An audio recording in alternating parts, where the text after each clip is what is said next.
I'd like to call the Thursday, June 8, 2023 Papillion City Council meeting to order. Ms. Brown, would you please take the roll? Sunday, Mumgard, Gaines, Glover, Fanslaw, Klug, Stubbe, Engberg. Would you please join me in the Pledge of Allegiance?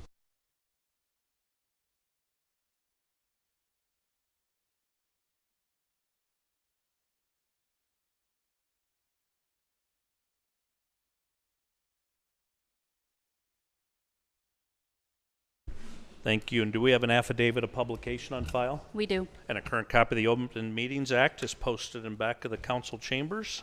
Do we have a motion to approve the consent agenda? Motion by Councilman Gaines. Second by Councilman Engberg. Do we have any proponents or opponents? Any council discussion? Please vote.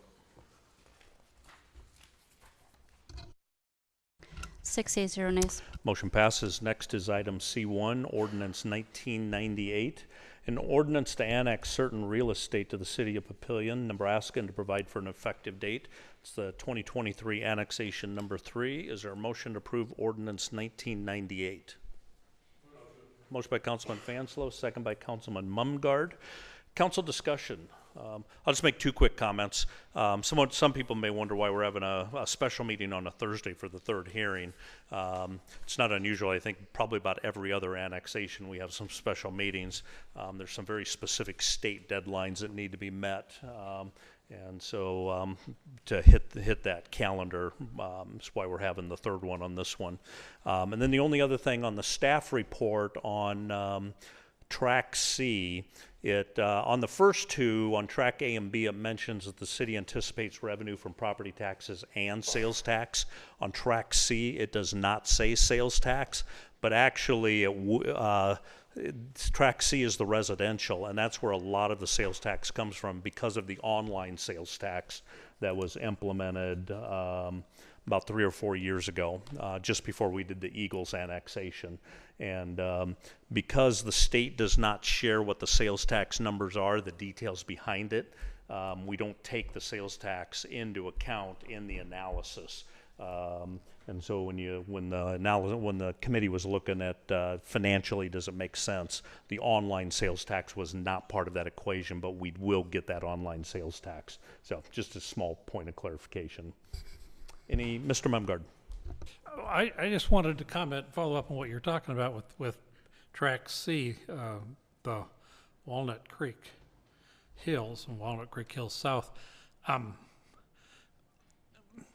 If we were annexing in the purest way, they would not get annexed because they have not gotten their tax revenue does not equal or exceed their debt.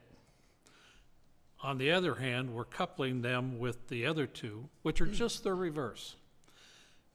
Now, as I say, I go back a long time with these annexations, and in a pure, strict annexation process, you wouldn't do that. Basically, if some area could not pay their way by themselves, you wouldn't annex them. But I've learned over the years, and I think it's absolutely true, that's an overly strict view of annexation because it can result in areas, pockets, sitting there, they never get any better. They never have better debt ratio, and they're a burden on the city. The people there get the benefit of living by the city and do not pay the same as the people inside the city. So, during the committee, this was quite a bit of discussion as to how annexation should work. Should it be in the pure pay your own way, or can it be like this coupled? Well, I think Eagle Hills, I think David Fanslaw is here because we annexed Eagle Hills before they were paying their own way. We were able to package them with somebody else. Also, David, I'll say that's an example of a wonderful way of doing things. Okay, but I just want to, put that out there as the big picture principles of annexation that I'm fully supporting. This is the way it ought to be done, because the sooner we get people into the city and paying city property taxes, the better. We constantly approve development after development after development. And you drive out to the west and there's houses all over the place. And yes, we've got to get them into the city as quickly as we can, and so that they're paying the expenses of the city and not me and their neighbor and my neighbors. Thank you. Two quick comments based on that. The first one about the sales tax that I opened up with and then that you mentioned. Prior to doing the Eagles, which I think was 3 years ago, the state had not implemented the online sales tax. So you are absolutely right. In the purest form, they would not take care of themselves. After the state implemented the online sales tax, that changed that equation a little bit, because now when we pick up the residential, we do get the online sales tax. However, the state doesn't tell us what that number is, so we can't put it into the formula. So from a formula perspective, we have to still calculate it the old way.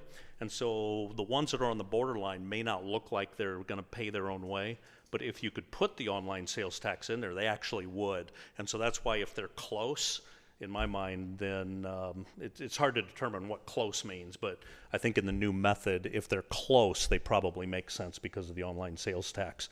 And that first came true with the Eagles and now with Walnut. The other one, just for as people are learning about what we're doing, if they hear that we're bringing them in now, and hear Mr. Mumgard saying now they're going to pay city sales tax, city property tax, that is true. However, they're not going to pay more property tax. They're actually going to pay less. The Walnuts today pay a property tax to their SID, and that mill levy to the SID is higher than the city's. So when we get annexed, that mill levy will go away. The cities will come in and their total tax bill will go down. Their water and sewer bill will actually go down as well, and then they'll pick up the services of parks, police, library, recreation. They'll get the benefit of being in-city residents. So they'll pick up more services and cost will go down, even though they will pay city property tax. Mr. Fanslow. Sure. I'm going to add on to what Councilman Mumgard was saying. You use the word coupling. I use it as balancing, right? So I think we're looking probably for a balanced package, and I think it's a good way to do it. I mean, single-family residential sometimes doesn't pay for itself, but if you put it into the bigger pot and take a look at everything, I think it's a good idea. As far as the online sales go, that's great. I mean, I heard we don't take it into consideration. It's what comes in is extra, fluff, if that's what you want to call it. There's plenty of Amazon trucks coming through my neighborhood, so I see them all the time. So I hear you, and it's a good thing. So I support this. Thank you. Ms. Klug. Thank you. I guess I'm going to add on to what Councilman Mumgard said also, in that it is excellent when we have the opportunity to bring more residents in along with the industry. And I think we're in a pretty unique situation where we have the ability to have both, so that we aren't dependent on just industry to help us out or the residential to help us out. The voices of the citizens, in my opinion, are very important, and this just allows more people in this tract see the Walnut Creek Hills and Walnut Creek Hills South to become even more active people. They're right out across the street from where I am, and I see many of them in these schools and at our high schools, and are already significantly active citizens. And this just opens up the items that Mayor Black already mentioned and gives them the ability to vote for what's going on here in our own community. So I very much appreciate when we can, I'm going to use the term bundle things together so that we can have industrial and residential come into the city. Thank you. Any other council discussion? If not, please vote. 6 yeas, 0 nays. Motion passes. Next is a related item, C2, Ordinance 1999, an ordinance to change the official zoning map of the City of Papillion in accordance with Section 20532 of the Papillion Municipal Code, to adopt a zoning map and to apply existing or future zoning regulations, property use regulations, building ordinances, electrical ordinances, plumbing ordinances, and all other regulatory ordinances of the City of Papillion pursuant to Nebraska Revised Statute 16901, and to provide for an effective date against the 2023 Annexation Number 3. Is motion to approve Ordinance 1999? Motion by Councilman Gaines, second by Councilwoman Klug. Any more discussion? Please vote. 6 yeas, 0 nays. It's all the motion passes. It's all the regular agenda items. I see we got a youth with us. Are you here for school or scouts or just want to be here? Come up and share real quick, just what brings you here and what troop you're with. Well, sir, I came here because I had to get one of my requirements done for citizenship in the community, and I just wanted to get it done, and I'm in Troop 888 Wonderful. over by Walnut Creek Hills. Okay. And if you've got any outstanding things where you need to talk to somebody, probably Miss Kluke or myself could hang around for a little bit afterwards if you need anything else. So right. Thanks for coming out. Thank you, sir. Any comments from the floor? Any council comments? Is there a motion to adjourn? Motion by Ms. Kluke. Second by Mr. Gaines. Please vote. 6 yeas, 0 nays. We are adjourned.